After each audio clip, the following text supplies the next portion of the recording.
Hi, I'm Derek, and you're watching A Fragrance State of Mind. Today, we're going to discuss two retro fragrances and compare them to their modern counterparts. And we're going to compare them to how the house was to how the house is now. Stay tuned.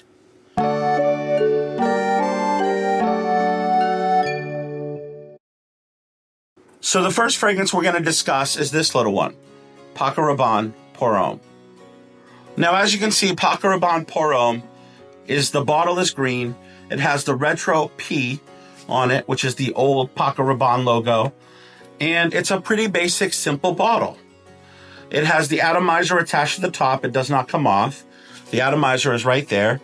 And it's a basic bottle. And it's green, which actually very well describes what this fragrance is. It's a very green fragrance. Now, to me,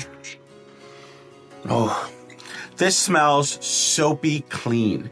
This smells like if you've ever used Irish Spring soap and you know what that soap smell is to the Irish Spring. It has that green, almost like you can imagine being in near a body of water and the water coming through, and you can smell you can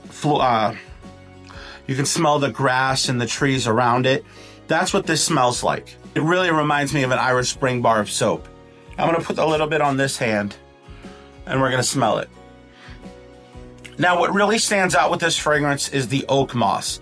That is in the forefront of this fragrance. Strong oak moss accord.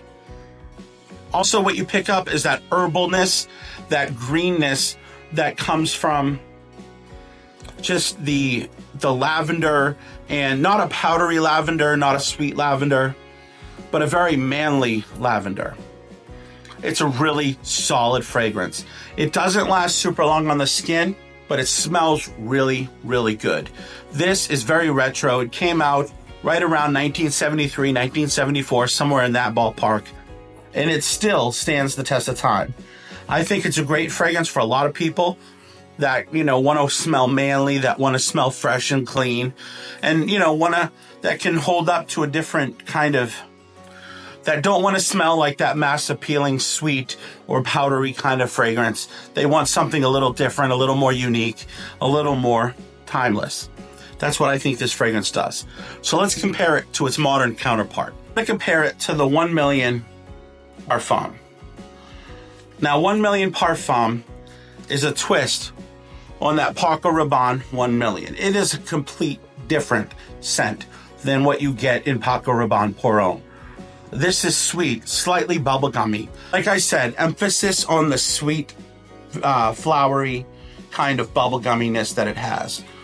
But it's a really good one, super solid fragrance. I really like it. This one is a lot different than what you would expect from Paco Rabanne Pour Homme.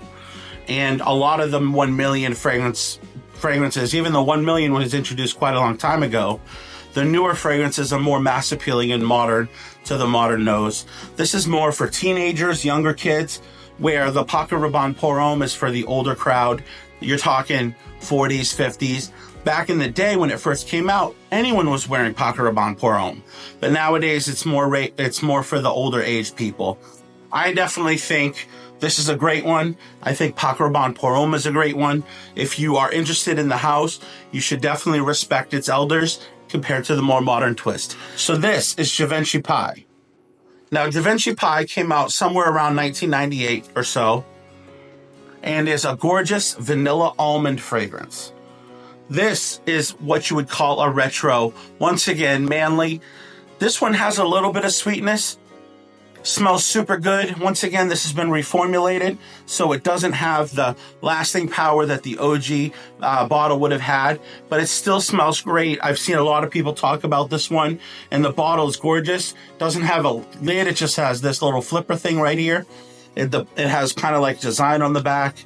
It's a really great fragrance. Like I said, vanilla, little bit of almond, really nice. You cannot go wrong with this fragrance. Now on to Givenchy's newest release, and this is Givenchy Gentleman Society Extreme. Now this one smells, once again, completely different from the Givenchy Pie that you first smelled. This one smells like coffee, like iced coffee, mixed with a little bit of chocolate and iris, and it really is a great fragrance. Very modern, very masculine, very just really a unique fragrance. Has its own identity, similar to the Givenchy Pie. It is its own thing. It's a really great fragrance. These fragrances have come a very long way from what you would have smelled back in the 90s or even all the way to the 70s. They're both great. It's amazing how these houses have managed to stay relevant for all these years and continue to put out great release after great release.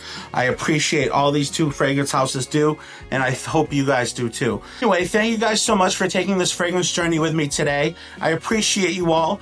Continue to like and subscribe, and if you're on TikTok, follow me on TikTok for more great content from me, and I hope you guys have a wonderful day, and as always, have a fragrant state of mind.